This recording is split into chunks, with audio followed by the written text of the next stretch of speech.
Hey everyone, how you doing today? As promised, we are starting our expert series, and we always start Monday hot with Mr. Greg Dickerson. How you doing, sir? Doing great, Michael. Good start, good finish. There you go, buddy. Hey, so first and foremost, I always appreciate the fact that you make time for this channel. You're obviously on the road doing lots and lots of things. So first off, thank you for pulling over, having a quick conversation with me and our audience. Much appreciated. Yep, absolutely, man. I just keep doing what I do, and that's the mobile office of the future, right? There you go. There you go. Well, hey, one of the things I want to talk about, because again, you're my expert in the series Monday through Friday. That's a developer, a builder, a visionary, frankly, right? You see dirt and you have the ability to envision what an end product looks like. I want to go back to Hmm. a conversation I think we had last week. It might have been the week before, that I think is going to be market moving and investable if you understand how to play that. And that is builders, Lennar, Pulte, and the like, plus all the ones that aren't public, might actually become, I don't know, feeders for Wall Street hedge funds, pension funds, by developing neighborhoods as build for rent. I think this is a topic we are going to hear a lot more about in the next couple of years. What do you think? Oh yeah, absolutely. I think it's getting more and more popular. It makes more and more sense. I think it's a good thing. I know a lot of people may agree or disagree with that, but I think quality single family for rent homes are just as valuable and needed as primary residences for people that want to own their homes. Yeah, I think what's happening now is I think every crisis has a chance to change behavior. Of the crisis that I've invested through in the last 30 years, this is the first that I think has been long enough to change behavior. And I think Hmm. one of the behavior changes is more and more people are going to say space is good. So when in doubt, they're going to say, I would rather have a house, right? They want the Yeah. backyard, the garage, whatever. Well, and you've got, the bulk of the buyers right now, the biggest portion of the market of home buyers, it's millennials. Mhm. So, they're having kids, they need the yard, exactly what you said, in suburban America. If they're not living in cities and, they don't want to live in an apartment or townhouse or something like that, they want the single family with a yard, that kind of thing. So that's what's driving a lot of the demand right now. It's record low interest rates. So in most markets, if you're paying 20 or 30% more for a house, it actually works out better in the long run than paying less and having a higher interest rate over Yeah. a 30-year amortization schedule, which is really mind-boggling. But when you do the math, Yeah. Do the math. it's yeah, it's all Yeah. about the payments. And I don't think most of the millennials are worried necessarily if their houses drop 30 or 40%. It's a really interesting mindset versus like you and me. We think about value, we think about equity, whereas millennials, they're thinking about payment, and they're thinking about, I want a yard to raise my kid, I don't care what the price is or value is. Yeah. And I think we're at an interesting point, right? Have you traveled to Europe much? I know it's kind of a tangent. Have you been in Europe a bunch? A little bit, not a ton. Yeah, so I did a lot of work in Europe. Again, when I was running sales teams and you had worldwide responsibilities, I remember several countries. I want to say Switzerland or Finland. I could be wrong. My memory's fuzzy, 10 or 15 years ago. But there were several countries in Europe where home ownership, right? What you and I know as a stick-built home, Yeah. is predominantly owned by insurance companies, right? It was something like 70% of homes were rented, right? And Hmm. I remember thinking about that, going, that can't be right, because we're used to the other way, right? 68% homeowners, 32% renters.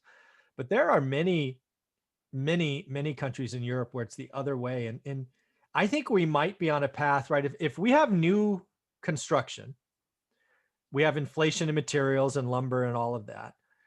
The prices rise. That pulls existing homes up. Just it's how it works. It Hmm. could get to a point, then you have interest rates rise in a year or so. It could get to a point where our affordability crashes and the right option becomes rent, right? There's a lot of parts in the country today, even after price increases, where it makes more sense to buy than rent. That equation could very quickly flip in most of the country, where renting is a better option than owning. We could be heading that direction. Well, yeah, financially, and we've done the math where if you put, 20% down, you factor taxes, insurance, maintenance, all of that stuff at the end of the day, um, a home that generally appreciates, 10% a year, it's not a great investment. You're actually going to lose money, but it's a forced savings account, Yeah. for a lot of people. And I use my mom as an example. She watches this show, by the way, loves it. And, Oh, yeah. So, anyways, she sold her house just recently and, walked away with, $250,000 after 20 something years. wow. So it sounds like a great profit, in terms of what she bought it for 250, sold it for 500. Of course, the market is unique right now. Mm, Under normal circumstances, she probably would have sold in the fours, low fours, but it sold in the low fives because of what's going on right now in the area she's in. So at the end of the day, when you factor in what she put down, all the mm, money they spent maintaining it, all the money they spent on taxes, insurance, all that other stuff, and you spread that 250,000 that she made over that 20 some year period, ain't a yeah. lot of money, when Yeah. you could have taken that same amount, put it into an index fund that Mm, probably would be worth a lot more now, arguably. I don't know, I haven't done the spreadsheet on it, but yeah. I still think for most people, I think was where you were going, the forced savings. I think the property, I mhm. want more people on the property ladder, right? I think being a renter nation where it's 70% rentals and 30% owners, I'm just going to say it. I think that's bad, right? That's not an environment that I hope we ever get to. I just want to get that on record. So I think getting on the property ladder is important, but it could get really unaffordable because I'm just envisioning builders, right? They're already not building enough, right? We already have undersupply and all of those things of new houses. If they chunk out 20% or 30% or whatever number it is of their capacity because they only have so much lumber, so many skilled resources, it's just a math problem. And if they just start saying, hey, we're going to take a third of our company and you go build for Wall Street, and oh, by the way, we'll still do individual sales with the other 67%, man, prices are going to go up. Yeah, I mean it's compressed right now. And the interesting thing you said, you don't know, well, you don't think a renter, housing Mhm. stock is better than owning. And I would ask why. Yeah. Why is why is renting a bad thing versus owning? So why is that, Yeah. number one? Yeah. And So let's number two, talk you got to about think that. about where we are. Yeah. Okay, So yeah. let's talk Why do about you that. think it's bad versus, you know what I mean? Yeah, so it's certainly I'm biased with my personal opinion, a lot like your mom's situation. My mom was in the same situation. Uh, she bought a house in Sunnyvale, California. She always gets mad at me because I always get the number wrong because she watches this show too. I'm gonna call it Yeah. 25 grand for, it's somewhere around there. And so that was in 78 or 79. She sold it for $1 million flat. Hmm. In 19 no in 2000, I don't know, 4 3 something like that, before this run up. And again, she can now live comfortably the rest of her life, thankfully. No chance in hell she does that if that doesn't happen, right? So the forced savings is going to help my mom, or is helping my mom, is going to help your mom. And I just see that and go, I wish more people had that, right? Get in your home, Hmm. make it your forever home, live there, pay it off. And when the time's right, when kids are out, you've left your work, you've retired, you want to go live somewhere else. My mom chose to live in the hills of California, and thankfully she's got enough to enjoy the rest of her life happily and without owning a Yeah. home. If she was a renter, no chance. She would be, oh man, she'd be hurting right now. So that's why I just think that forced savings account every month is a good thing. Yeah, yeah, and that's true. I mean, and that's the whole philosophy. You have to live somewhere, Mhm. and whether you're renting or owning. So at the end of the day, if you've made your payments over 20 years, 30 years, whatever it is, you end up owning that asset free and clear, at the end of that period, then yeah, that's great. That's what it basically equates to. So the real question is, for some people that may be better. For others, Mm, it may be better to use the money to invest sure. versus spending it on your primary residence. And then what's the outcome of that if you index fund, things Mm, like that. Look at that investment over the long period. But, most people don't have that type of discipline. They don't have, the ability to be able to do that because you're taking away from income where, if you're making a house payment, you're making a house payment, and Yeah, for me, it's just appreciating the consumer, right? I've been studying the consumer since I was getting my econ degree in college, which was over 3 decades ago. And the consumer and consumer psychology is very repeatable and predictable. For example, hmm. you take two individuals, our moms, and let's just say one bought a house and the other rented. You go forward, They get to some point, one was index funds, one was a house. But in reality, what's going to happen is life's going to happen, right? Yeah. Their kids go to college, their kids do this, somebody gets sick. It is so much easier for somebody to look at their trading account and go, hey, I need to help Susie or Mark or, whoever, and I'm going to pull off some money, right? They just, it's almost too liquid, right? A Yeah. house is not that liquid. Yes, you can go get a second or an equity line if you had to, and my Yeah. parents did, but it's harder, right? You don't sell it, and you don't sell it at the wrong time, right? Again, think about individuals and consumers, right? Stock market runs up crazy high and then crashes 40%, and then your 401k becomes a 201k or whatever the jokes come. The consumer psychology, when it's cash or close to cash, they often make bad decisions at the wrong time, right? It's emotional. And Yeah. emotional. And all of this, yeah, exactly. And then all of this that we're talking about is all relative to good times. Your mom sold at a good time with unbelievable appreciation that you'll probably never see again. So did my mom. My mom's mom, same thing. They bought their house for, I don't know, $6,000 or $10,000, lived in it for 50 years or however long it was until she, moved in with my mom, but they sold that house and that sustained her and her medical care the rest of her life because they owned it. But what about 2008 and 9? What if you had to sell in 2009 and many people did, you lost all your equity. Oh, for sure. So it's only good when housing is good, and housing doesn't always and forever go up. Oh, no question. Oftentimes it goes down and it comes back. So this whole idea that we're talking about, equity can be wiped out. Now, no values in most areas went to zero. Some areas they did, but obviously that's not a widespread thing. So at some point, the house should still be worth something at the end of the day if it's well maintained and all that. But a lot of cases, people's equity got wiped out in 08, 09, and it took until really, what is this, 2021? It was really 2019 before values got back anywhere near where they were before that 09 happened. Yeah. And now we're in a very artificially inflated environment, and the demand on construction. So construction makes sense when it's cheaper to build than it is to buy. Yep. Now we're getting to a point, and they're only building now because of generally there was still plenty of resales when construction was booming. It was just cheaper to build. Now it's more expensive to build or right at the same as it is to buy, but there's no inventory. So it makes a lot of sense to build. Eventually this is gonna, level out. Construction costs will come back down. Yeah. Housing costs will come back to earth. Supply chain, supply will increase and these things will change. So this is a short-lived kind of thing that we're going through right now. So, 20 years from now, 30 years from now, and even right now, does it work the same way with what you're paying for a house?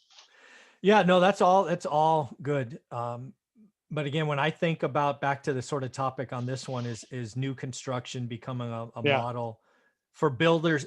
I think it's just for whatever reason, it just feels like a perfect marriage, right? We got a bunch of builders that would love to streamline the build process, less variables. They would love to know the end buyer wants to buy all of them versus one. And then we got Wall Street over here hungry for an asset with yield. And right now, apartments don't, and this don't, and that don't. I don't know if I want to say nervous, maybe overthinking it, that we could see 25 to 30% of new housing construction sort of come off the market, right? Not that it's not going to be built. It will be built, but it won't be built for the intention of home ownership. It'll be built for some stream of income on Wall Street. Could it ever get that big, you think? Yeah, potentially. If you look at, the percentage of homes that were bought during the financial crisis and what percentage of the housing stock did that represent? I don't really know. Was it 5%, 10%? But, it's getting more and more popular. More and more developers are doing major communities with thousands of homes that are for rent only. So it is something that's becoming more popular, and it does make sense. But is it enough to really make a dent in the housing stock of the country? I don't think so. I mean, there's a lot of houses out there. Yeah, no, I don't think the impact on existing homes or the housing stock, I think, is to inflate the price even more. But because I do see late this year, maybe into next year, where more and more builders test the model and they're like, damn, that works. Because again, the few that I've read about, and I've been actively searching this for a couple of weeks now, they're profit margins are 50% higher because they can streamline costs. They remove variables. It's faster, right? They don't have all these Yeah. change orders. And oh, by the way, they're getting bidding wars for the end product. So it makes perfect sense. Yeah, So it makes a lot of sense. I think, as that appetite increases, more builders will be incentivized. It is an yeah. easier business model, to transition to, especially if the profit margins are there, because a lot of these companies you're talking about are public companies, and when the shareholders see, what's happening, where the profit is, they'll shift their business model real quick Mhm. and stick to it. The biggest challenge they have is land. Yes. That's your biggest challenge in the whole equation of all of this. There's huge demand right now. There's a very unique environment right now. So it takes a year to 2 years to 5 years to build out anything that's significant. A year to 2 years to get it approved, then 3 to 5 years to get it actually vertical, built, leased up, ready for an institutional investor to buy that thing Yeah. for anything large. So where are we going to be in 3 to 5 years? That's a good point. Who knows? That's And good. are these institutions going to have the money available to them that they have now? They got so Well, much money right now, they're yeah. just throwing it at anything. Yeah. So I think the institution has the money, but to your point, right? 3 years is an eternity in Wall Street. And there Yeah. could absolutely be 3, 4, 5, 6 other assets with better cap rates in 3 years. Is there a better one today? Not according to my research, but 3 years from now, I mean, they could all be buying distressed hotels and office buildings and converting malls. Who knows? Because Wall Street doesn't care. Wall Street doesn't care about single family homes or apartments or any of this. They're just chasing the maximum return. So again, consumer Yeah. behavior is predictable. So Well, and the key is they buy finished products, so they're not yes. developers. Oh yes. So that is going to be your limiting factor. How quickly can these things be brought online? How much land is available to develop or redevelop? And there's still plenty of land out there. The question is, how sustainable is the model in the long run? How big of an appetite is there? Because everything reaches its diminishing return, right? Everything reaches its limit.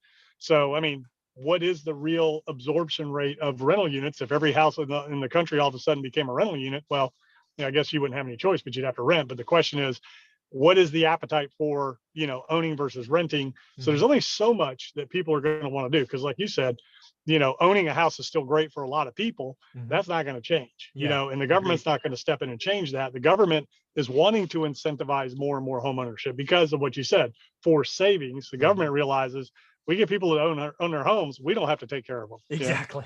Yeah. Good job. Shout out both our moms for doing the right things. Congratulations, moms. Yeah, yours hit a major home run, man. That's awesome. Yeah, she got lucky, but that's okay. She spends the money just fine. Yeah. Now my mom, that was a culmination of them rolling forward into houses over their entire life. So Ah, yeah, this came at a 20-year. Her last house was 20 years, but it's after 60 years of owning homes, buying one, selling, taking that money, rolling it into ah. the next, rolling it into the next. That's what they did Yeah, their we whole lives. once my parents owned, we rented for a little bit. I was young, I don't remember it all. But yeah, once they bought, they fought tooth and nail to keep it through some very tough times. And yeah, it paid off. So this has been a fun conversation. I look forward to the next one. Thanks. Yep.